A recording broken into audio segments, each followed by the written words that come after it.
همیشه به معجزه ها ایمان داریم، با شجاعت در جهان قدم میزنیم. اما پس از خواب روشن و واضح میشود آسمان چقدر زندگی سخت میافتد. در میان اندوه، دروغ و روزگار، گرم و آرامش را جستجو میکنیم. روزهایمان میگذرند و سخت فهمیده میشوند، قوانینی سخت و بیرحم میآموزیم. برخی را دوست داریم، برخی را احترام میگذاریم، از کنار بعضی بی تفاوت میگذریم. اگر کسی بپرسد پاسخ خاماده است، بیگناهیم، این است زندگی.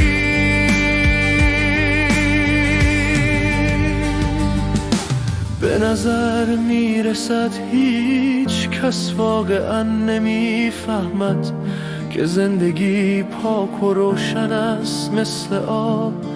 نه زندگی ظالم است نه پوچ، بلکه درد و رنج در درون ماست. امروز زنده های، فردا شاید نه.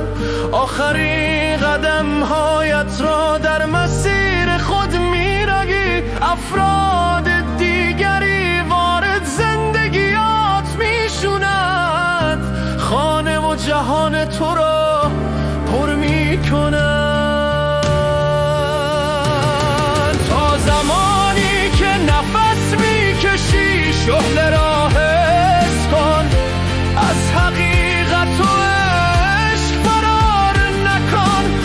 از خلال همه دردها درک خواهی کرد، زندگی زیباست با وجود همه چی.